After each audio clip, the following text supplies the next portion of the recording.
Em, Buenos días, buenas tardes a todos. Me llamo Pamela Franco. Yo estudié de pregrado, soy licenciada en física aplicada y tengo también un magíster en física médica y tomé un doctorado en ingeniería eléctrica.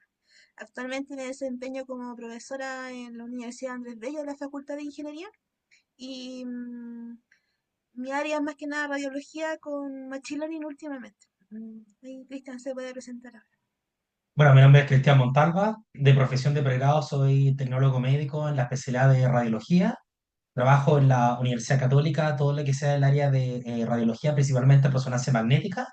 Y hace poco terminé un magíster en investigación en ciencia de la salud, donde en el fondo hacemos investigación tanto de radiología con IA y mi especialización es de las neuroimágenes médicas, de lo que vamos a hablar hoy en día. Un poco, como tema de contexto en las imágenes médicas, ustedes, bueno, me imagino que todos se han hecho alguna vez algún tipo de imágenes médicas, ya sea principalmente radiología, más allá de laboratorio. Principalmente tenemos imágenes de CT, RX en el fondo, y la de medicina nuclear, que lo que tienen la característica en común es que todos, aparte de una emisión, tienes una fuente emisora de radiación, y eso en el fondo tienes un detector fotomultiplicador y genera la imagen a través de la transformada de Fourier inversa. Ahora bien, hay otras técnicas también que no tienen radiación, en el fondo de radiación ionizante, como la resonancia magnética, pero lo que tienen en el fondo todas las imágenes en común es que todas representan una matriz de datos, ¿ya? Y eso, la ventaja de eso es que cuando uno tiene una matriz de datos, uno puede en el fondo procesarla en algún software, uno puede hacer distintos algoritmos para hacer renderización 3D, puede segmentarlo, o se puede ocupar para investigación. Un poco, entrando un poco en contexto, hicimos un par de láminas para explicar qué es la resonancia magnética en sí, que es lo que vamos a hablar hoy en día. Principalmente, bueno, me imagino que mucha gente, algunos de ustedes han hecho una resonancia magnética, que principalmente este equipo que principalmente genera las imágenes a través de campos magnéticos. ¿Y cómo lo hace? Generalmente lo que hace es que nuestro componente, nuestro cuerpo está compuesto la mayoría, más del 70% de agua, y la molécula de agua tiene un protón de hidrógeno. ¿Y qué es lo que pasa? Que en el fondo cuando estamos expuestos a un campo magnético dentro de la sala que es muchísimo mayor que el campo magnético de la Tierra, lo que hacen es que nuestros protones de hidrógeno se alinean con el campo magnético del resonador y luego se ocupan entonces todas las moléculas que tenemos adentro de nosotros están en estado natural, y cuando están con el resonador magnético todas se alinean longitudinalmente con el campo magnético. Entonces después nosotros aplicamos un pulso de radiofrecuencia, y lo que hacemos es que lo pasamos las moléculas a otro estado estacionario de baja energía a alta energía, y después ese pulso lo apagamos. Y lo que vemos principalmente, lo que nos interesa es cómo estos protones en el fondo se van relajando a lo largo del tiempo, y eso lo que hace es que después eso genera una corriente.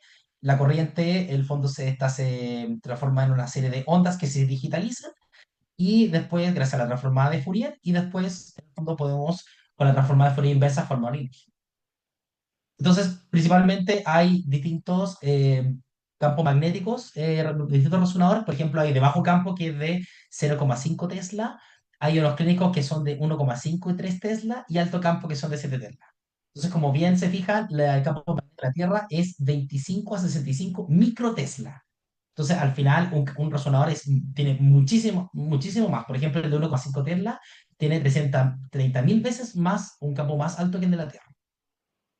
Y esto es en el fondo lo que hablamos antiguamente, que en el fondo tenemos las nos aprovechamos de esta propiedad de las moléculas de hidrógeno y ocupamos la transformada de Fourier, y ocupamos en el fondo para reconstruir esta imagen que se ve en la consola. ¿Ya? Y ahora, ¿cómo funciona un poco esto? A diferencia de las otras modalidades de imágenes, que en el fondo yo tengo una fuente emisora de radiación, yo de repente voy cambiando algunos parámetros que están relacionados de cuánta cantidad de fotones tienen. ¿Ya? Acá en resonancia magnética es un poco distinto. Lo que pasa es que uno aprovecha cómo se van relajando estos protones que mencioné anteriormente, y estos se van gobernados bajo la ecuación de Bloch, que esto en el fondo es una ecuación que permite evaluar como distintos como contrastes de imagen para evaluar distintas cosas, ¿ya? Principalmente, esta ecuación de Bloch está relacionada con la magnetización, esta que mencioné, que en el fondo todos estos espines que están alineados con el campo magnético, y dependiendo cómo estos se van recuperando, se van relajando, yo voy en el fondo viendo ciertas propiedades para ver el fondo que me sirven de alguna utilidad clínica. Entonces, principalmente cuando están porque pasan dos fenómenos que pasan al mismo tiempo. Pasa que una se llama la relajación que es la T1 y la relajación que es la T2. Entonces, ¿qué es lo que pasa? Que como ven en esta diapositiva, en la ecuación de Bloch, principalmente los parámetros que están relacionados con el T1 y con el T2, que lo voy a explicar en un momento más, en el fondo yo los voy, dependiendo de la relajación que está en el plano longitudinal o en el transversal, yo voy eliminando ciertos valores para el fondo priorizar el contraste el de los tejidos, ¿ya? Porque los tejidos se comportan de cierta manera con el campo magnético, pero yo lo que voy variando es el priorizar el contraste T1 de los tejidos o del T2. Y esto es lo que mencioné anteriormente. Entonces, lo que pasa es que cuando pasan entonces del plano que están alineados con el eje Z, se ocupa el pulso de radiofrecuencia, pasa a un plano que se llama el XY, y luego cuando yo apago ese pulso de radiofrecuencia, estos se van recuperando tanto en el plano transversal como en el longitudinal, y lo que yo hago es que en el fondo voy priorizando ciertos parámetros para que me des esta información. Por ejemplo, si yo quiero ver más anatomía, tengo que priorizar en la ecuación de Bloch que mostré anteriormente, el contraste T1, ¿ya? Entonces, lo que yo hago en la ecuación de Bloch, lo único que hago es que cambio ciertos parámetros del resonador que vamos a ver, y yo en el fondo elimino el componente T2 y solo tengo el T1. Y en el T2 nos sirve principalmente para evaluar, por ejemplo, algunas enfermedades o tejidos que están inflamados. Entonces, se fijan que cambiando ciertos parámetros de la ecuación de Bloch, en el fondo vamos viendo cómo se van relajando estos tejidos a lo largo de la adquisición. Y también otro contraste que se llama densidad protónica, que en el fondo podemos evaluar cuánta es la cantidad de protones reclutados dentro de la imagen, y eso nos sirve, por ejemplo, para ver, cuantificar, o nos puede servir para estructuras de músculo esquelético que se ven muy bien con este contraste. Ahora, principalmente, como mencioné anteriormente, todo esto está gobernado por la ecuación de Bloch. Y acá dentro del resonador tienen hartas bobinas, ¿ya? Que son, en el fondo son equipamientos muy grandes que yo le voy pasando la corriente y esto va generando distintos pulsos, ¿ya?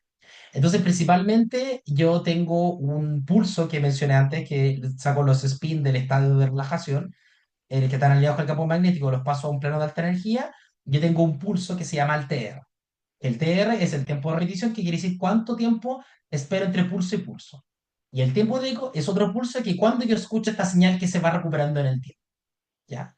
Y todo esto lo que quiere decir principalmente es que cambiando todos estos parámetros, de que yo voy, en el fondo, excitando los spins, los voy relajando y voy leyendo la señal, esos son parámetros que yo los voy cambiando, porque de esa manera así yo puedo ir eliminando o poder ir eliminando algunos valores de la ecuación de Bloch, y yo puedo priorizar algún contraste. Esto lo vamos a ver un poco más adelante.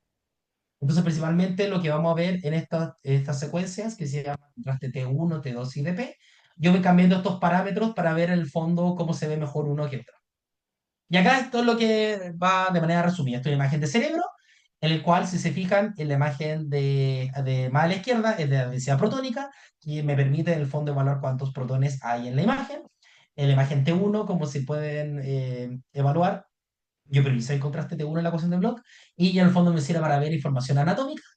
Y la imagen, la T2, que me sirve para evaluar si es que tuviera una inflamación en el cerebro, yo puedo evaluarlo. Entonces, acá yo tengo como lo mejor de varios mundos, porque yo puedo adquirir varias imágenes con distintos contrastes y distintos planos, y eso me puede servir tanto para el diagnóstico o para la investigación. ¿Y cómo se hace todo esto? Bueno, nosotros lo tenemos en una consola. Acá está una foto de una consola del resonador, en el cual yo tengo la imagen ya está el fondo del paciente dentro del resonador, y esto es de anatomía libre, de geometría libre. ¿Qué quiere decir? De que yo tengo que ir planificando acá con un cuadro los distintos planos en la parte superior que voy indicando, y en la parte inferior hay un resumen de todos los parámetros, que ahí yo voy cambiando el TR o el TE, y así voy adquiriendo distintos tipos de secuencias. ¿Ya? Todo esto tiene un protocolo, en el fondo siempre, principalmente se quiere evaluar anatomía, edema o cosas con finalidad diagnóstica. Entonces yo ya sé más o menos a priori, dependiendo del diagnóstico, sé el fondo qué es lo que voy adquiriendo a lo largo del estudio. Y acá tenemos imágenes de ejemplo de cuerpo anatómico en el cual nosotros vamos adquiriendo por parte distintos tipos de segmentos del cuerpo y en el fondo podemos hacer una imagen, después la superponemos y podemos hacer una evaluación, por ejemplo, de grasa corporal o podemos hacer estos ejemplos de videos. Lo otro también que es muy interesante y lo que más nos especializamos junto con Pamela, hacemos imágenes de resonancia cerebral, ya que por un lado la gran gracia en el área cerebral, tanto y en cardiología, es que es un área que permite, la resonancia magnética nos permite dar información morfofuncional. ¿Qué quiere decir esto? Por un lado, nos da información tanto anatómica como en ese cerebro 3D, que se llama imagen T1, pero también tenemos imágenes funcionales que nos permiten evaluar la parte fisiológica, que lo vamos a ir hablando. Algunos ejemplos pueden ser la espectroscopía, resonancia funcional, de difusión y las de susceptibilidad magnética que la vamos a ir viendo ahora. La espectroscopía, lo que a principios de cuando se creó la resonancia magnética, en décadas pasadas, lo que al principio esto está resonador magnético, igual que el área de química, de la laboratorio de química, no generan imágenes, sino que yo en el fondo yo altero los spin de tal manera que yo puedo variar la concentración de algún metabolito, ¿ya? Entonces, esto es muy útil porque cuando uno va haciendo la resonancia magnética, uno tiene distintas especies químicas y yo puedo en el fondo poner una región de interés, por ejemplo, en este caso en el cerebro, y yo puedo evaluar cuáles son en el fondo las áreas, evaluar cuál es la concentración de metabolitos, ¿ya? Principalmente, obviamente, en el área de laboratorio es más fácil porque yo tengo una muestra y tengo un resonador de muy alto campo y me permite ver todas las especies químicas. Pero, por ejemplo, si acá yo tengo un tumor de cerebro, no voy a hacer una muestra de un tumor, sino que yo lo veo en la resonancia magnética y esta información es complementaria con todo lo otro que mencioné anteriormente, con las imágenes de T2, de T1 y etcétera. Esto aporta información adicional. Otra también que se hace mucha investigación, principalmente en países europeos, es lo que se llama la resonancia funcional, y principalmente yo veo de cómo es las distintas activaciones del cerebro. ¿Qué quiere decir esto? Que la persona principalmente lo que hace que hay ciertas áreas del cerebro que reclutan más oxígeno que CO2, y eso en el fondo genera una alteración, genera menos alteración en el campo magnético, y eso yo lo puedo ver a lo largo del tiempo. Entonces, ¿qué es lo que pasa? Que yo, en el fondo, lo que hago es que a la persona la puedo evaluar en un estado de reposo o le doy una tarea, por ejemplo, le puedo decir, aprieta la mano en cierto intervalo y después relájala. Y después, en el fondo, yo puedo evaluar cómo es el área motora el área motora en ese ejemplo, recluta más oxígeno que CO2 y eso yo lo puedo parametrizar y lo puedo evaluar. Entonces, para ello nosotros tenemos imágenes funcionales que son de muy mala calidad y ocupamos imágenes de alta calidad anatómicas y hacemos un procesamiento que en el fondo nos permite evaluar cómo es la activación a lo largo del tiempo en relación a la tarea que uno da. ¿Ya? Y entonces hace mucha investigación, principalmente el área ya sea motora, se hace principalmente el área clínica, se hace el tema de cirugía para sacar un tumor, o en investigación se hacen para cosas más, un poco más esotéricas, por ejemplo, puede ser como aprehensión del arte o autismo, etcétera, etcétera, etcétera. Y las imágenes por difusión, que en el fondo nos permite evaluar cómo es el movimiento del agua en un determinado tiempo, que lo voy a hablar más adelante. Y en el fondo lo que podemos hacer es que podemos, este movimiento del agua dentro del cerebro, el cerebro tiene unos espacios que son, en el fondo están delimitados por la vaina de mielina, que son estas subcélulas de grasa, ¿ya? Que tienen los axones. Y como tiene grasa, en el fondo la dirección del agua en esta imagen de difusión tiene una dirección, no tiene más alternativa, tiene una dirección preferencial y eso lo podemos parametrizar. Y lo podemos hacer estas imágenes como de rendering 3D que nos permite, en el fondo, son muy útiles tanto en el área de investigación como en el área clínica, que nos permite, en el fondo, evaluar cómo está el tejido indemne, versus, como en este caso, versus cuando está un tumor que está ahí delimitado en color rojo, que es muy útil para información de investigación o en áreas de... Y acá tenemos otra imagen que es de imagen de mapas de colores, que principalmente acá podemos, cada color indica alguna dirección de un tracto. Esto está en las tres dimensiones del espacio. Y en el fondo lo que acá hicimos es que adquirimos una imagen de difusión con una de alta resolución y la juntamos, ¿ya? Hicimos un registro, lo que se llama, con un registro de imágenes, cuando yo en el fondo muy burdamente superpongo dos imágenes, las voy registrando y en el fondo yo tengo lo mejor de dos mundos, ¿ya? Ahora, es un poco como el contexto de tanto las imágenes como de resonancia magnética, y ahora en el siguiente bloque vamos a hablar de áreas de investigación, posible área de investigación. ¿Ya? Bueno, esto es un área de investigación que fue parte de mi tesis de magíster, que hablamos de las áreas de las regiones subcorticales en imágenes de difusión para evaluar pacientes con esclerosis múltiple, con áreas psicológicas. Hay un micrófono. No, pa' ahí. Gracias. Gracias. Entonces, un poco la esclerosis múltiple, de manera bien resumida, es una enfermedad demerilizante autoinmune que afecta principalmente al sistema nervioso central y lo que hace es que ataca estas áreas de sustancia blanca y sustancia gris.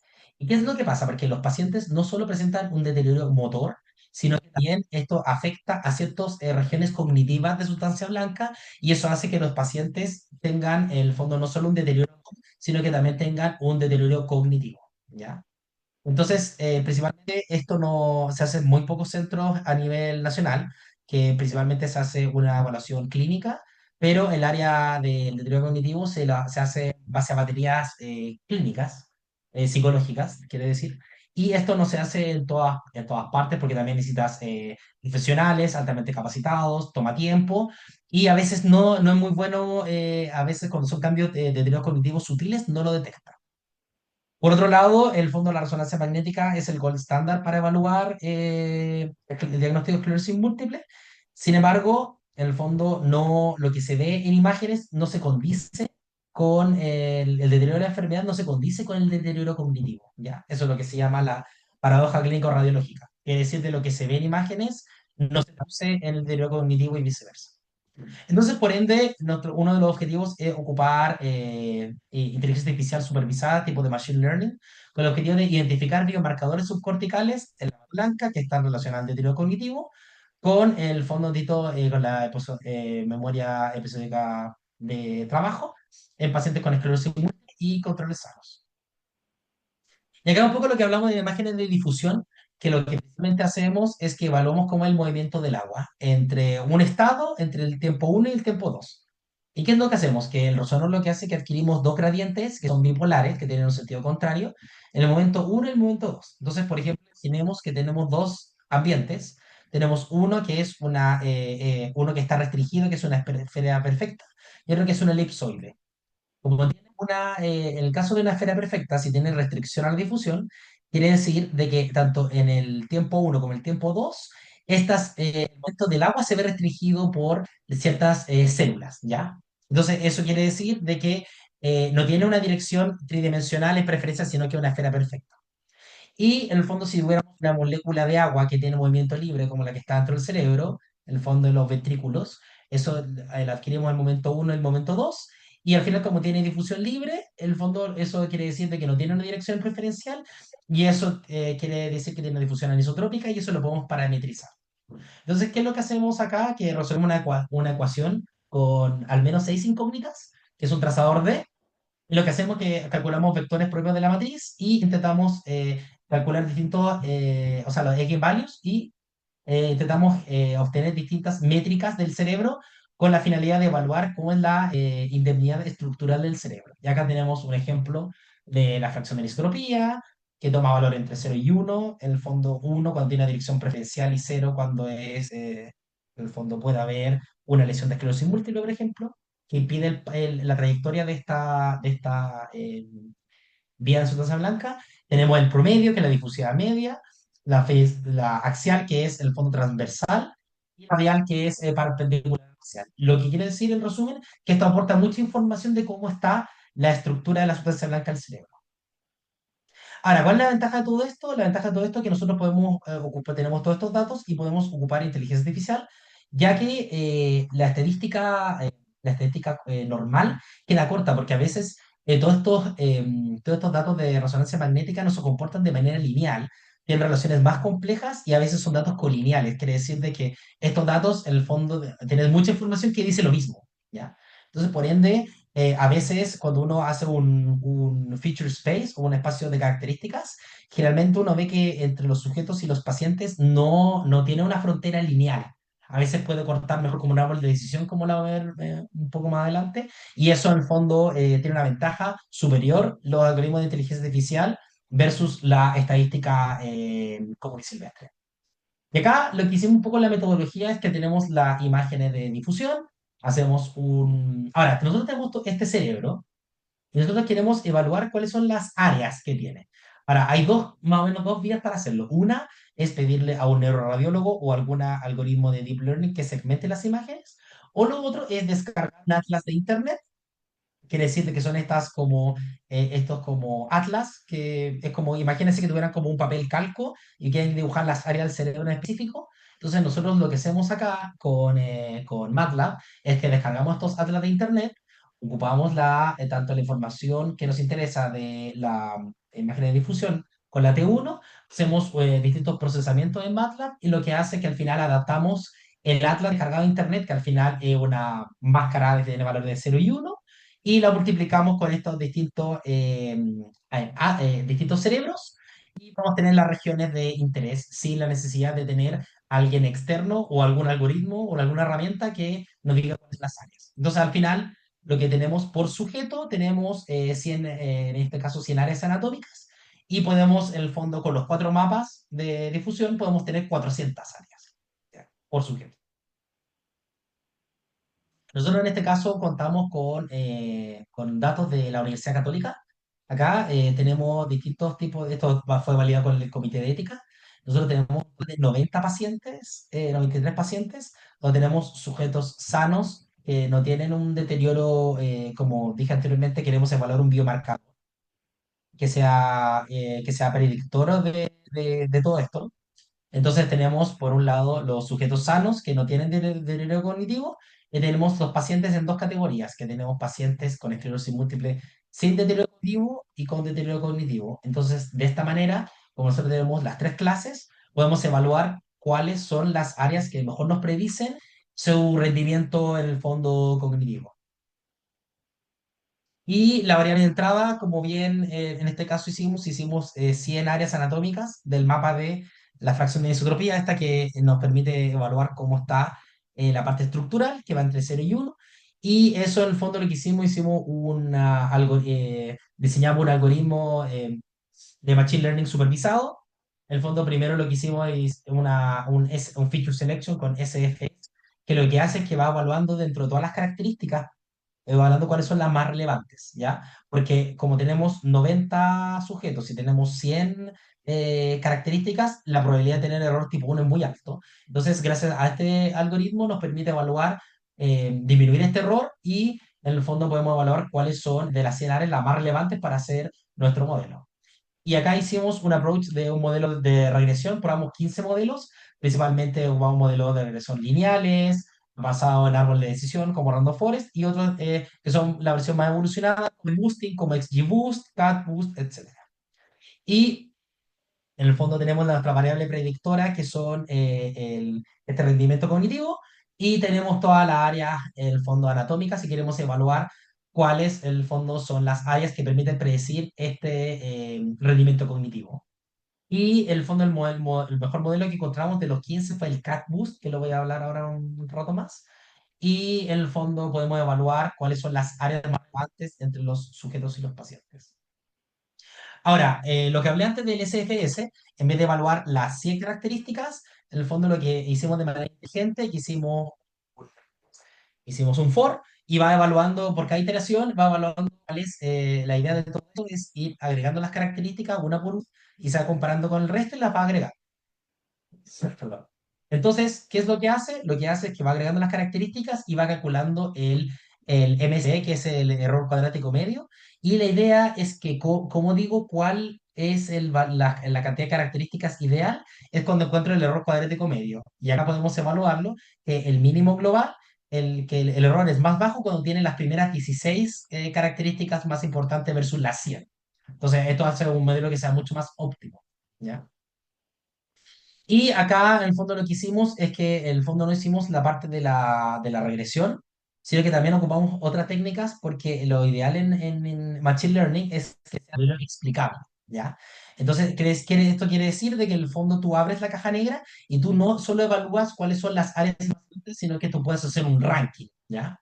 Y en este modelo, en el fondo, hicimos una técnica que se llama Sharp Values, que es una técnica ocupada en teoría de juegos, que lo que hace es que yo puedo ponerle peso y puedo evaluar la importancia de fondo de cuáles son las áreas entre estas tres clases, cuáles son las que mejor nos ayudan a predecir el Z-score, ¿ya? El de rendimiento cognitivo. Y acá podemos evaluar que son seis áreas. En el lado izquierdo tenemos la importancia de los chat values y a la derecha tenemos un modelo 3D de una tractografía a modo de ejemplo. Y vamos a evaluar que dentro de las 16, bueno, todas ayudan, pero las dos principales, que son de las áreas temporales, estas son las más relevantes. En este caso, para el deterioro cognitivo que presentan los pacientes cuando tienen un problema temporal de memoria a corto plazo. ¿Ya? Entonces, lo que quiero decir es que esto se condice con la área clínica. Ahora, un poco lo del CAT Boost, acá en el fondo para que me crean un poco, nosotros cómo evaluamos el mejor modelo, lo evaluamos en relación a cuál tiene una relación entre el R cuadrado, el MAE y el MCE. Y acá evaluamos entre todos los modelos para que sea más transparente. Logramos que el CAT Boost tiene el MCE y el MCE más bajo de todos, tiene el más alto y el R cuadrado es el más alto. Entonces, en relación a las tres características, deducimos que el CatBoost es el mejor algoritmo para modelos de regresión en este tipo de pacientes. Y acá, en el fondo, acá es más o menos la misma idea que mostré anteriormente, que acá podemos evaluar que los valores de los tab values, en el fondo, me permiten interpretar modelos de predicción de regresión en CatBoost. Y acá pueden ver de que va desde la que tiene más importancia a la que tiene menos importancia. Y que acá yo puedo evaluar el color rojo, quiere decir que tiene valores del FA, de la indemnidad estructural más altos, y el azul quiere decir que son más bajos y esto me permite clasificar entre sujeto y paciente, ¿ya? Entonces, las regiones, como bien decía, las regiones temporales que están relacionadas con el área del deterioro cognitivo fueron más influyentes y a mayor FA, estas regiones se asocian mejor con el rendimiento de las baterías clínicas y en el fondo acá lo que podemos deducir que los resultados respaldan la relevancia de evaluar la microestructura de la sustancia blanca en estas áreas de evaluación cognitiva, de memoria de trabajo. Y acá para que en el fondo me crean, que acá principalmente hicimos un clúster jerárquico, que lo que quiere decir es que es la unión de dos técnicas, una que es una matriz de correlación de Pearson, que está en las 100 áreas, y tengo un dendrograma. Entonces, que son cómo se agrupan estas áreas de las áreas del cerebro. Entonces, si yo quisiera, por ejemplo, no hacer machine learning y quisiera hacer un modelo de regresión lineal, acá como que me dice mucha información y a la vez no me dice nada porque acá hay mucha información que es colineal o que se correlaciona y no me da mucha información. Entonces, ¿para qué sirve esto? Esto sirve para evaluar cómo se agrupan o qué clústeres agrupan las áreas del cerebro. En el fondo nos puede dar mayor información y también puede ir cómo puedo evaluar si las alteraciones están distribuidas por ciertos grupos de familia o son regiones aisladas. Entonces, esta es la razón principal de por qué Machine Learning es mucho más robusto para este tipo de investigaciones versus hacer una regresión sí, múltiple o lineal. Sí. Y un poco de las conclusiones, en el fondo la área de sustancia blanca que sí se asocian al rendimiento cognitivo de la memoria de trabajo y los modelos de ensamble, especialmente los de CatBoost, permitieron mejorar el desempeño de la predicción de estos pacientes y los sujetos sanos y las regiones temporales y las parietales fueron las más relevantes, que eso va con dicho con la clínica, y esto puede generar un biomarcador, en el fondo, para evaluar el compromiso cognitivo. Sin embargo, esto presenta algunas limitaciones, ya que esto fue realizado en un centro, hay que tener más datos multicéntricos, y esto, en el fondo, puede surgir como un piloto para que el día de mañana, si tenemos muchos más datos y es reproducible, se puede ocupar en algún futuro en alguna herramienta clínica. Y a modo de finalización, quisiera comentar de que en conjunto con Pamela ganamos el segundo lugar en un congreso que va a ser de resonancia magnética que va a ser en Ciudad del Cabo, en Sudáfrica, en el mes de mayo en este año. Bueno, Pamela. yo ahora les voy a hablar sobre el siguiente trabajo, que es con respecto a usar Machine Learning interpretable, pero en este caso para tratar de buscar biomarcadores en el primer episodio psicótico en pacientes. ¿Puedes cambiarla, por favor? La psicosis en sí no es una enfermedad, es un tipo de síntoma que significa alteraciones neuroquímicas en los núcleos cerebrales y se debe a la difusión dopaminérgica. Son 22 áreas que ustedes ven en el video a mano derecha y lo que queremos usar en este caso es ver la susceptibilidad magnética, porque en este tipo de pacientes lo que pasa es que ellos absorben el hierro y eso al final es lo que se atribuye a que ellos tengan alucinaciones y los síntomas de la esquizofrenia, perdón, de la psicosis. Entonces, el objetivo de este trabajo fue buscar biomarcadores en predictivos con QSM y R2 estrellas, que voy a explicar más adelante qué significa. Bueno, ustedes no creo que conozcan qué es el QSM y el R2 estrellas. Es un tipo de imagen, pero una imagen bien procesada que en sí no se obtiene con el resonador, así como sacando una foto instantánea. Lo que uno hace es ocupar una secuencia especial que se llama Gradient Echo Multi-Echo, y este tipo de secuencia uno puede utilizar como la imagen de resonancia magnética en un espacio de Fourier especial. Uno puede sacar una parte real y una parte compleja. La parte real está atribuida a la magnitud y uno puede hacer la estimación del R2 estrella. En cambio, la parte compleja, uno tiene la imagen de fase y uno al desenrollarla con algún tipo de algoritmo y eliminar el ejemplo del ruido, uno obtiene lo que ustedes ven a mano derecha al final, que se muestra la inversión del dipolo con estimación de QS. Siguiente, por favor. Entonces, en el QSM uno mide la susceptibilidad magnética y lo que uno quiere ver es la concentración de hierro para estudiar los núcleos profundos. Y en el R2 estrella uno ve la tasa de decaimiento del tiempo de relajación T2. En este caso con un asterisco especial porque uno cabe la homogeneidad de campo. Y uno ve acá la heterogeneidad locales del campo magnético. Entonces ustedes ven acá las imágenes tanto en los tres planos tridimensionales de un paciente. La siguiente, por favor. La metodología, al igual que la anterior, lo que uno concepta es una imagen de referencia T1, que es la imagen anatómica, y la imagen estructural funcional, en este caso el QSM y el error estrella. Porque este tipo de imágenes perdemos la anatomía y uno le saca el cráneo al procesarla, uno ya no sabe dónde está ubicado el paciente, pero hay que registrarlos. Entonces uno copa como referencia la T1. Y esto uno lo lleva al mismo espacio vectorial y esto se llama registro en imágenes. Pero en el caso de los cerebros, uno tiene que llevar todos los cerebros a un espacio especial que se llama NMDI para normalizarlos y poder compararlo entre pacientes, porque un cerebro tiene distintas formas anatómicas, un bien más alargado, un poquito más gordo, entonces tienen que estar todos en el mismo espacio vectorial. Y luego de obtener eso, uno aplica también un atlas que uno descarga de internet, que tiene las 22 áreas dopaminérgicas que ustedes ven al lado derecho. Siguiente. Entonces, la estrategia de Machine Learning es que tenemos dos clases en grandes rasgos. Una clase que tenemos 52 pacientes o voluntarios sanos y 78 con pacientes con el primer episodio psicótico. Y para ello, nuevamente usamos el SFS para extraer de estas 22 características, hacer una selección. Porque aunque sí en este caso no tenemos problema de dimensionalidad, podemos ver que hay algunas características que son correlacionadas y colineales. Entonces queremos limpiar todo lo más posible para que tengan un buen resultado y aplicamos solamente el random forest como clasificador porque sabemos que en neurociencia los espacios vectoriales se cortan de una manera más compleja y responden a árbol de decisión en una mejor métrica. Entonces por eso lo utilizamos y para abrir la caja negra usamos los chat values y para validarlo también usamos el cross validation content false. ¿Puedes cambiar la siguiente? Los datos clínicos también son la Universidad Católica del Instituto de Psiquiatría y tenemos 61 voluntarios sanos, 76 con el prepucio psicótico, pero de este universo de pacientes tenemos dos subclases.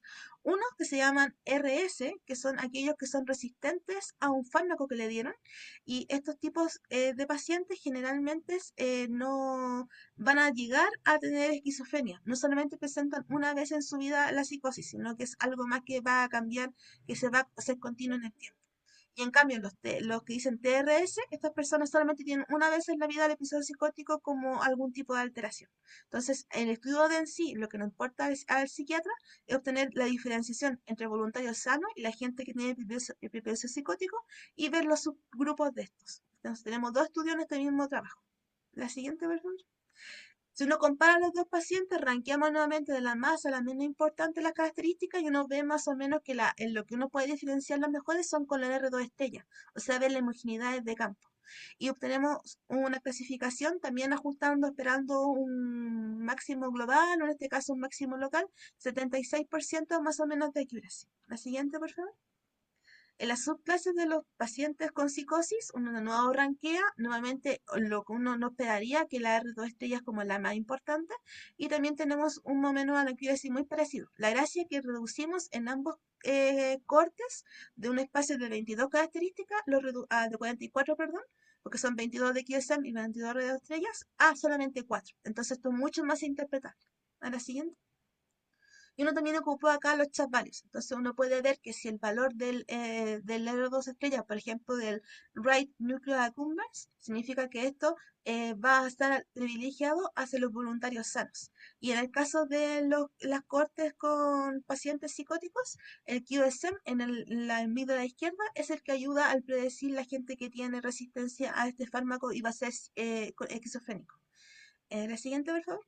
Ahora, me gustaría solo agregar de que esto es muy interesante porque los resultados de Machine Learning también se tienen que conducir con el área clínica.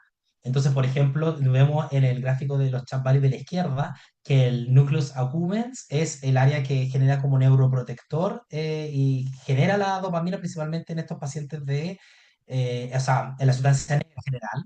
Y acá podemos decir de que sí tiene una contribución de que permite el fondo diferenciar entre sujetos sanos y pacientes y que el QSM es el fondo el más relevante, la amígdala, que también regula para diferenciar entre pacientes que son resistentes al fármaco y que el fondo responden al tratamiento. Siguiente, por favor. Y acá podemos ver en los cerebros en 3D y en todas sus direcciones, más o menos como ejemplo, ver cómo cambia esto, cuáles son las áreas, las cuatro más relevantes. Tenemos, por ejemplo, dos de QSM para los voluntarios sanos, tres de QSM, una de R2 estrella, y acá podemos como mostrar toda la gama de lo que hemos encontrado. La siguiente, por favor. Lo importante de todo esto es que el año pasado logramos publicar este paper en la revista Computer Methods and Programs in Biomedicine. Si ustedes pueden poner ahí el celular en el código QR, van a llevar al paper y al final también tiene un GitHub. En este caso están todos los códigos que uno puede ver. Lamentablemente por el Comité de Ética de la Universidad Católica acá no permite compartir los datos y los códigos quedan restringidos como un GitHub privado. Entonces si a alguien le interesa ver los códigos de lo que nosotros sacamos, me puede pedir y se lo puedo compartir. Entonces, como ya hemos visto, se logró clasificar los pacientes sanos con los pacientes psicóticos, ambos con una muy buena predicción, sobre 70% de accuracy, y solo encontramos cuatro regiones relevantes, que son el hipocampo, el caudano, el putame y la amígdala.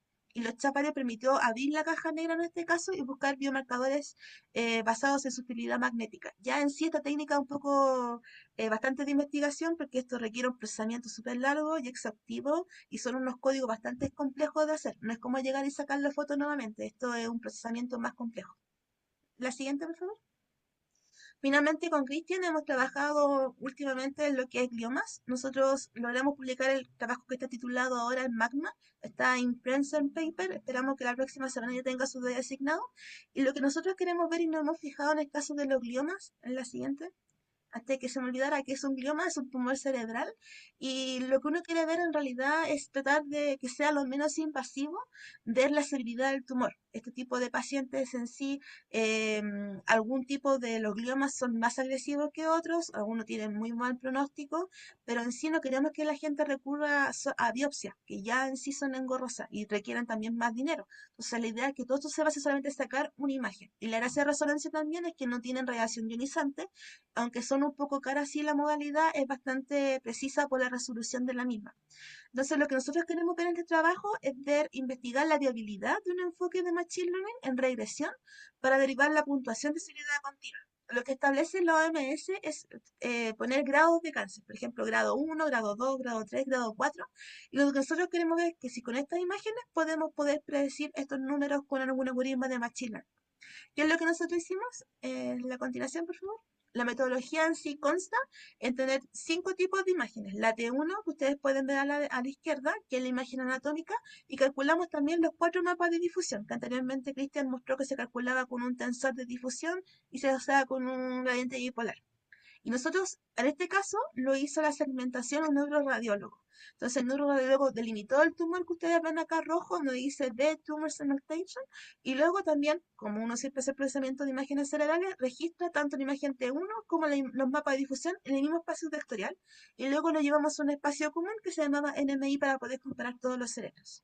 hay que también tener en consideración que este trabajo contiene radionics. Nosotros os voy a explicar después lo que es radionics, pero implica como las personas a veces tienen un FOV más grande, un field of view más grande en sacar la imagen de resonancia, no son todas precisamente igual con los mismos parámetros. Entonces lo que nosotros hacemos es una normalización también de intensidad.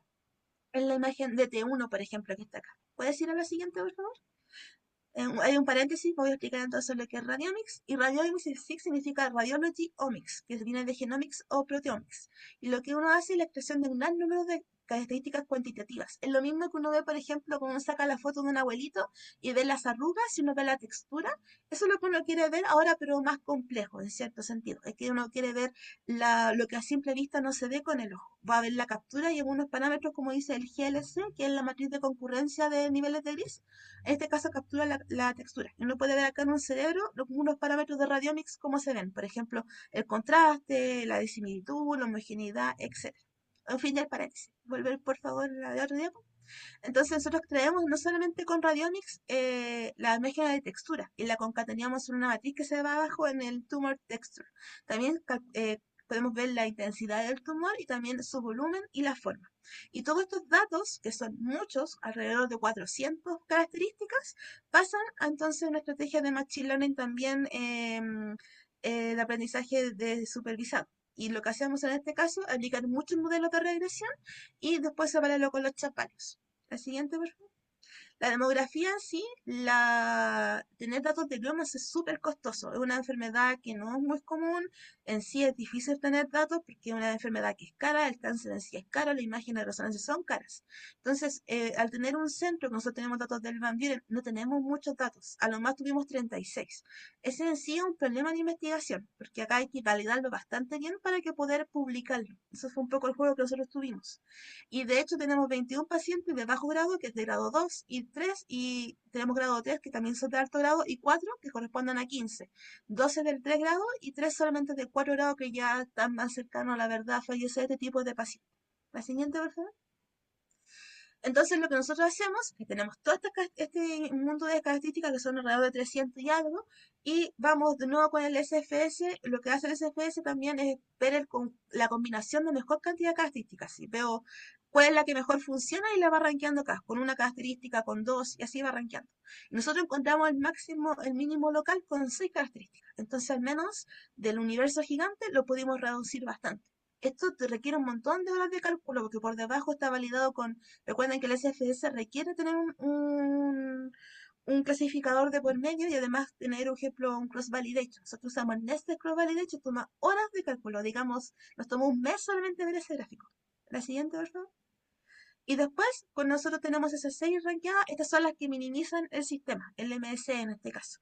Entonces, podemos ver que la primera, la que tiene más importancia, es esta que dice level de énfasis en T1 y otras T1 y solamente una de mapa de difusión. En los papers de idioma que uno observa en la literatura, siempre hacen referencia a analizar solamente la T1 y por otro lado hacen la difusión, nunca las juntan. Si en sí la difusión no tiene tanto peso, aún así contribuye a mejorar el sistema. Entonces, algo que no hay que obviar. La siguiente, por favor. Ahora, también me gustaría agregar que esto también se cotiza con la parte clínica, porque principalmente los tumores de bajo grado, en cuanto al contraste, es el nivel de escala de grises, que decir de que dentro del tumor hay pequeñas como islas que tienen menos contraste. Entonces, esta es una característica que cuando el tumor es más maligno, quiere decir que tiene un contraste no tan homogéneo y que en comparación con los tumores de bajo grado. Entonces, si se condice, el fondo no solo es importante, como decía Pamela, encontrar cuáles son las características más relevantes, sino que también tiene que tener un peso clínico. La siguiente, por favor. Entonces nosotros acá tenemos la comparación de los modelos. Usamos 15 y están rankeados del mejor al peor, porque recuerden que hay que minimizar el sistema. Los que tienen menores valores ganan, a menos que sea el R2 estrella que tiene el máximo valor, que también lo tiene el Random Forest. Usamos 5 Fold Nested Group Validation. Esto quiere decir que tiene en la parte de inter y out también 5 validaciones de por medio. Y son las variables que ustedes encuentran acá en las métricas que tienen en la diapositiva. La siguiente, por favor. Y otra parte importante que también nos preguntaron en el paper y que fue como debate con los revisores es que si el modelo está inventando datos. Nosotros tenemos la clase 2, 3 y 4 en tumores. El que pasa es si el modelo está inventando un 2,5 de cáncer, eso no existe. Entonces, o se pasa y escribe que hay un cáncer 4. Entonces nosotros hicimos una estabilidad numérica y el cumplimiento de los límites. Una cosa que Random Forest se equivoca a veces, que le ponga, por ejemplo, una clase 3 a un grado 3 a alguien que tiene grado 2, y otra cosa que esté inventando grados por medio de la regresión, que diga 2,5 o 4,5. Y el Random Forest no lo hace. Entonces, podemos ver, aparte de que tiene las mejores métricas, él no está inventando datos. A diferencia de lo que uno creería, por ejemplo, de un LMP, que es una red neuronal, que uno dice, oh, una red neuronal muy interesante, él sí está inventando datos y se está equivocando bastante por lo que uno ve. La siguiente. Entonces, con los chapallos, como dijo Cristian, esto tiene relevancia clínica y nuevamente para los bajos griomas, esto quiere decir el grado 2, la que más importa es la T1 en énfasis. Y la siguiente, por favor. Y en los grados que son grados altos, que son grado 3 y 4, también si esta sube, más favorece a la gente que tiene grado que ya grado que es más complicado y tiene mala prognosis, que es el grado 4. La T1 también, con énfasis. La siguiente. Y también hicimos correlación de características, porque en este universo de 300 características nosotros buscamos los clústeres a ver qué cosas se correlacionaban con la información. Nosotros encontramos 7 familias de datos y las agrupaciones fueron más o menos naturales. Las características de primer orden como varianza, media y simetría se consideraban en un clúster, la de textura en otro y las características como el XCP en otro. Entonces todo está bien correlacionado al relato en sí. La siguiente. Y también el clúster jerárquico lo que mostró que habían cúmulos homogéneos, como anteriormente les comenté, y que las características del SFS se distribuyeron en diferentes clústeres. Recuerden que cada clúster corresponde a una familia de datos. Entonces la idea es que si yo elijo 6, no estén todas acá en el rosado, por ejemplo, que estén bien distribuidas una a una. Y eso fue lo que encontramos nosotros. Este gráfico es solamente que se vea lo que hicimos, pero el detalle está ahí, está bien escrito. A la siguiente, por favor. Entonces, este paper ustedes hacen en el código QR, le pueden hacer ahí un pantallazo, llegan a mi GitHub, que lo dejé público en este caso, pueden ver los códigos. Si alguien lo utiliza, por favor, referéncenos. Lamentablemente todavía no está el paper publicado, está impress, esperamos que la próxima semana salga. Y lo importante es que nosotros logramos capturar la heterogeneidad del tumor, planteamos una nueva estrategia, porque generalmente siempre hacen clasificaciones binarias, ponen alto, bajo grado. Y se están olvidando de la heterogeneidad que las personas no pasan de un día al otro a grado 1, de grado 2 a grado 3, sino que hay una continuidad. Una persona puede ser grado 2, pero está evolucionando al grado 3 en imágenes. Y eso es lo que nosotros estamos viendo acá en el algoritmo. Lo estamos tratando de ver más susceptible con la severidad del grado. La siguiente, por favor. Entonces, nuevamente nosotros lo invitamos nuevamente a hacer, si quieren, a alguien le importa, ahí en el código QR, que en este caso es nuestro Instagram de divulgación. Ahí ponemos todos nuestros trabajos, tenemos algunos GitHub públicos, lo que vamos haciendo nosotros de trabajo de investigación, tanto en congreso o también difusión. Explicamos un poco lo que es resonancia magnética. Si alguien quiere, nos puede seguir ahí, siempre bienvenido, y nos puede contactar por nuestros correos o también por el mismo Instagram que nosotros tenemos, que se llama neuro-ri, y por puede contar tanto el correo de Christian o el mío. Actualmente nosotros, yo me gané ese código que está ahí del Endowment I+D de Andrés Bello. Yo trabajaba ahora con la Fundación Arturo López Pérez en los mismos gliomas y yo no me van a dar una cohorte de datos. Entonces la idea es juntar lo que tenemos en el trabajo anterior del Van Buren y tratar de hacer una idea multicéntrica. O sea, en eso estamos trabajando últimamente, para hacer la validación aún más correcta. Muchas gracias nuevamente y cualquier pregunta estamos al tanto.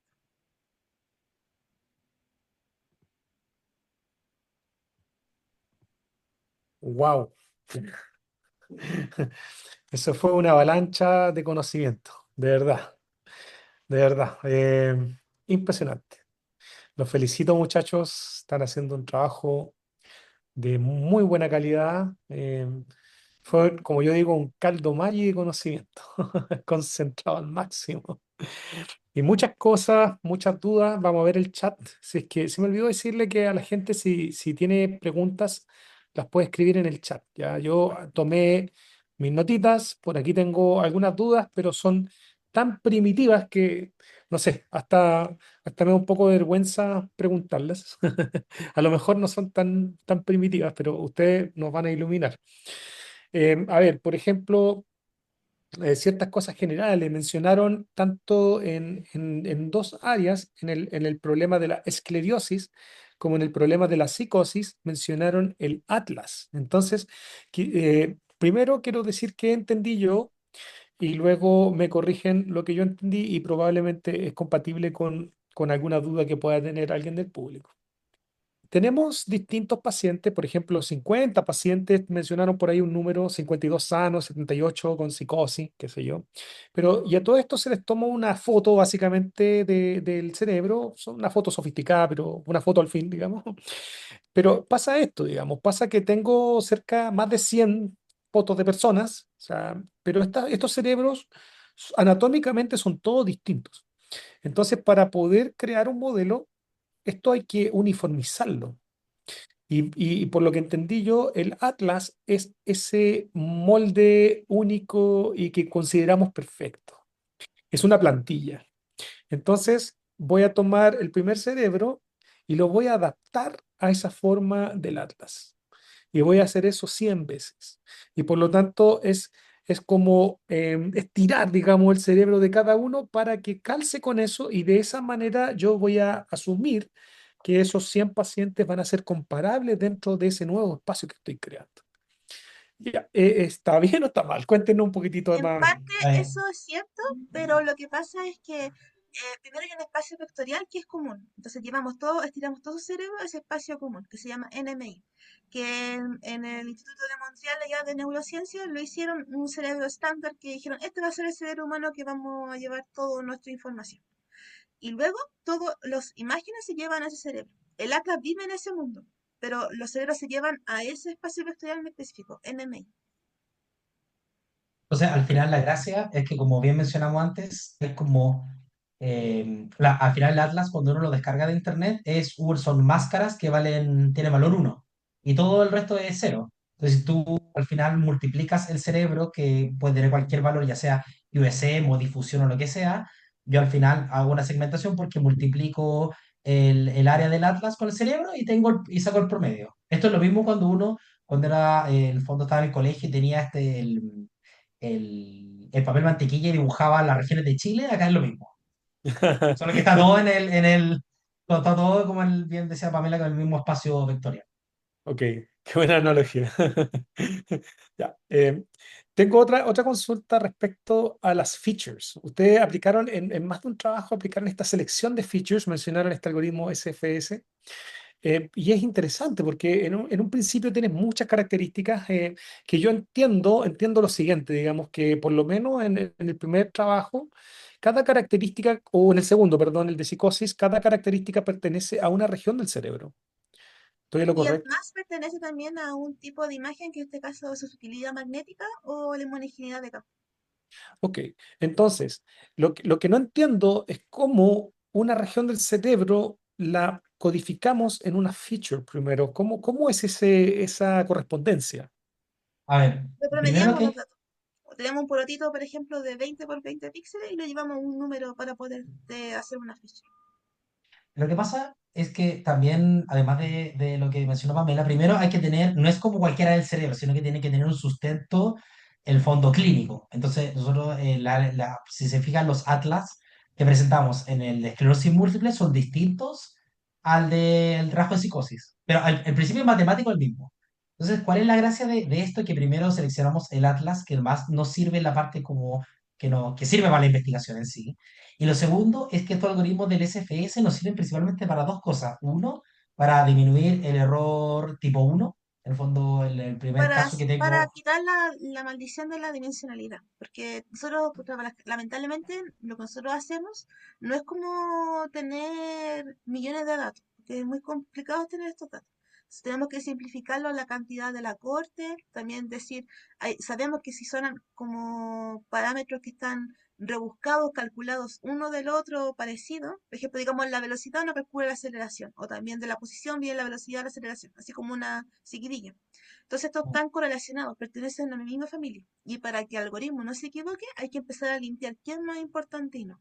Entonces, por eso hacemos ese tipo de procedimiento. Evidentemente hay otros tipos de algoritmos que eso no puede usar como feature selection. Por ejemplo, el PCA también se usa, pero tiene problema en el caso de que es poco trazable, porque pasa en otro espacio vectorial y cada feature tiene un valor de todas las features, aunque uno tiene predominante. Cambia el SFS, no sabe que si es blanco, no es gris, es el color que corresponde.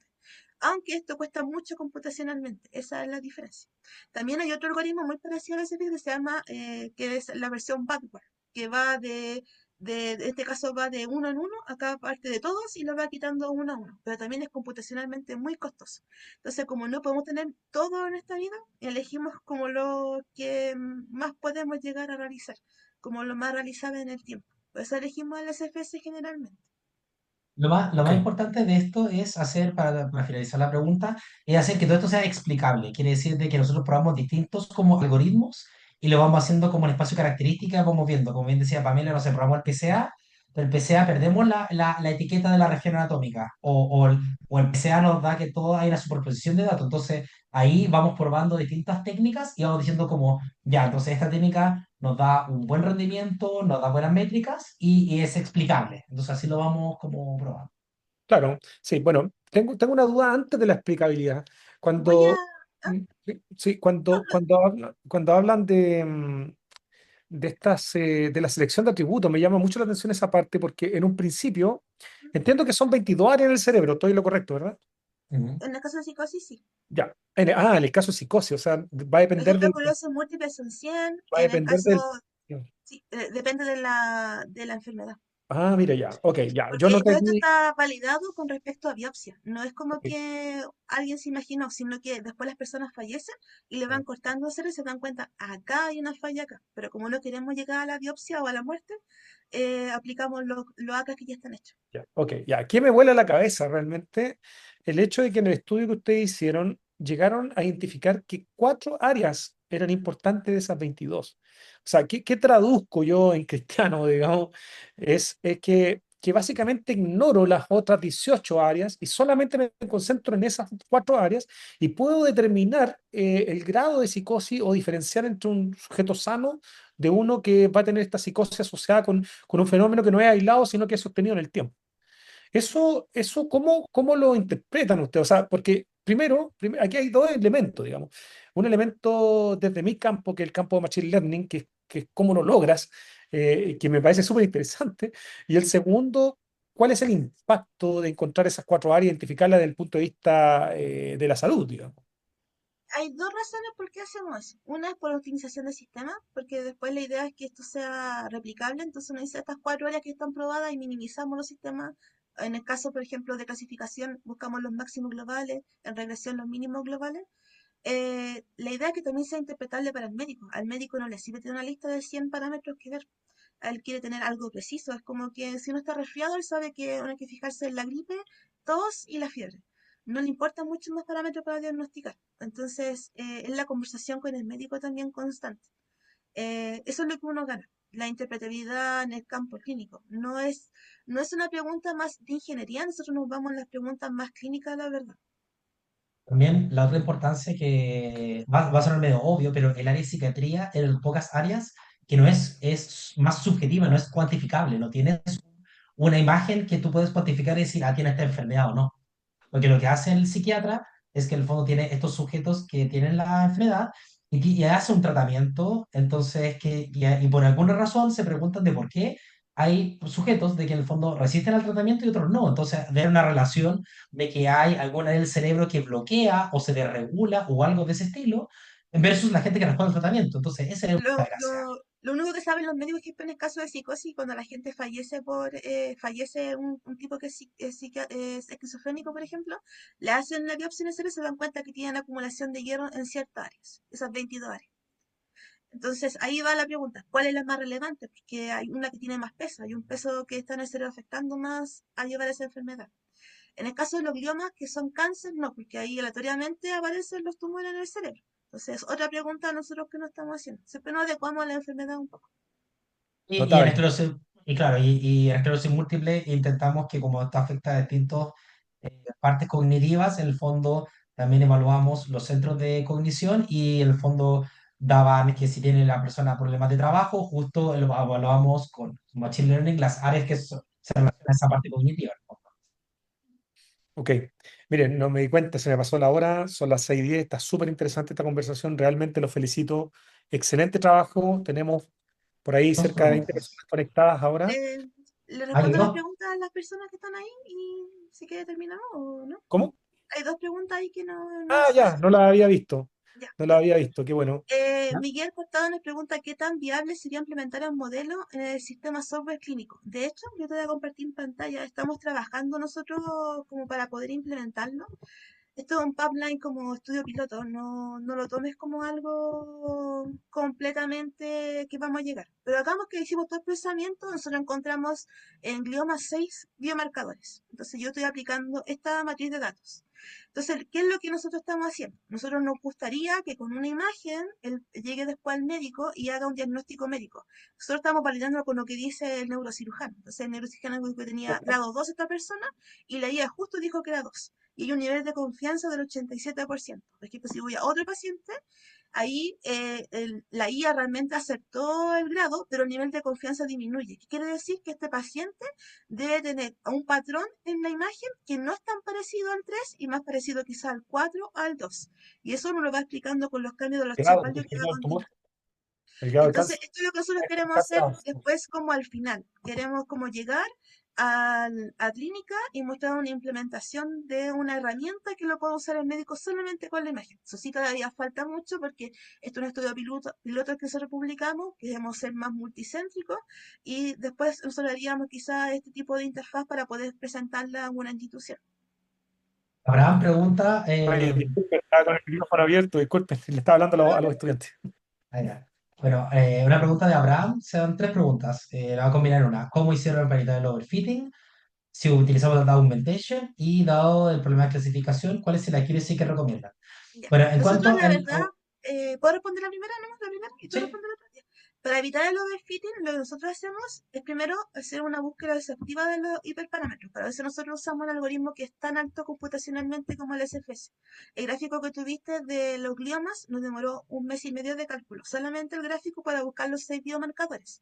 Y luego pasa a los especificadores para ver cuál es el mejor que uno hace en este tipo de entrenamiento, no se recomienda usar el Leave One Out, por ejemplo, que es mucho cálculo, y también hay problemas en el testing y el testing. Lo que se recomienda actualmente es usar el Nested Cross Validation. Dependiendo de cómo sea tu dato, tú puedes usar 5-fold, 10-fold, 3-fold, lo que tú quieras. Pero la recomendación es Nested Cross Validation y siempre hacer una feature selection de por medio. un poco para esta técnica del Nested Core Validation, que es más nueva, lo que uno hace principalmente cuando te pasan estos ramos de reconocimiento de patrones, que me decían que tienes que hacer una grilla, una búsqueda exhaustiva, para ver los mejores hiperparámetros. Entonces, lo que hace esta técnica es que tú haces el cross validation común y silvestre, pero dentro de las distintas carpetas va encontrando los parámetros idóneos para que no haya el overfitting. En cuanto al data augmentation, nosotros, no, acá no hay una respuesta correcta, pero principalmente La verdad, preferimos yo un diría poco que más lo sí un clínica. poco. Nosotros tenemos tan poquitos datos, tenemos 36 pacientes, por ejemplo, gliomas, y son, por ejemplo, en el caso de psicosis, vamos a psicosis, una enfermedad que no sabemos en la imagen que realmente alguien tiene psicosis o no. Esto es un tratamiento que la gente dice al psiquiatra que está viendo cosas, está escuchando cosas, etcétera. Entonces, no es recomendable usar data augmentation porque tú estás inventando datos que tú estás extrapolando una enfermedad y estás inventando que un píxel que significa negro puede ser una enfermedad como no. Entonces, en nuestro caso, nosotros no lo recomendamos para este tipo de búsqueda nosotros que usamos porque no estamos segmentando, estamos buscando biomarcadores, tiene que ser más preciso. Solo lo que nos gustaría hacer no es data augmentation, sino es realmente recolectar más datos al sistema. Y lo último, sale dado el problema de clasificación o de regresión, ¿cuál es el accuracy que recomiendan? Bueno, en cuanto a accuracy, obviamente tiene que ser mayor, más alto del 50%, porque si no sería como tirar una moneda. Ahora, también hay que tener ojo cuando esto va más como con la literatura un poco. Va una combinación entre como bien mencionaba Pamela, entre la literatura y qué áreas te dan de las características, porque a ver, si te da un 100% igual es raro. Entonces, por ejemplo, si yo veo en la literatura que las imágenes con esclerosis múltiple dan un 70% de accuracy y mi algoritmo da parecido, perfecto. Pero ahí hay que hacer Lo que como pasa curva es rock, que etcétera. en el caso, por ejemplo, de neurociencias, lo que se estipula en los nuevos guidelines de Machine Learning es que no se obtiene tanto accuracy más allá del 70%. O sea, sobre 75 puede ser, 80 puede ser, pero más de eso es raro. Y además hay que considerar que si te das 100% de accuracy, te das áreas que biológicamente no tienen relevancia, no lo dice en ninguna parte de una biopsia que encontraste en algún paper, no hay ningún estudio de microestructura de esto, ese algoritmo se va a pique, no significa nada. Entonces siempre, más que el número, hay que cuantificarlo con la relación clínica. Lo que los clínicos están viendo, lo que los clínicos están estudiando, y si eso calza con el relato, no importa que tenga 70%, eso está bien en neurociencia. Tú sigue. No, no es necesario tener 100% en este caso. Muchachos, fantástica su presentación y sus explicaciones. Qué bueno que surgieron también estas dudas para que ustedes hubiesen aclarado esos elementos. Podríamos seguir toda la tarde. Felicitaciones nuevamente por su premio que consiguieron en Cape Town. ¿Ah? ¿Quién va a viajar? ¿Viajan los dos? No, Cristian, entonces. Ya, mira, qué bonito. Felicitaciones que puedas ir allá y dejan bien en alto el nombre de Chile, el nombre de Latinoamérica. Haz tu trabajo lo más profesional posible. Están reconociendo un trabajo que evidentemente es de altísima calidad. Así que le agradezco también abrir el ciclo 2026. Esta es la primera charla del ciclo 2026. Así que al resto que sacaron su ticket por Eventbrite, si ustedes pusieron un tick, pueden verificar allí, ¿cierto? Les va a llegar una notificación automática. Vamos a tener una charla por mes hasta el mes de noviembre, ¿ya? Así que están cordialmente invitados. Ahí les voy a estar comunicando cuál va a ser la siguiente charla, que también tiene que ver con salud, ¿ah? Así que también Cristian y Pamela, si se interesan, también los invitamos a la presentación. Un abrazo, que estén muy Muchas bien. gracias, Nao, por la invitación Muchas y cualquier cosa, gracias. no saben dónde contactarnos. Que estén bien. Eso, chao, que estén muy bien. Gracias. Chao. Cuídense. Chao.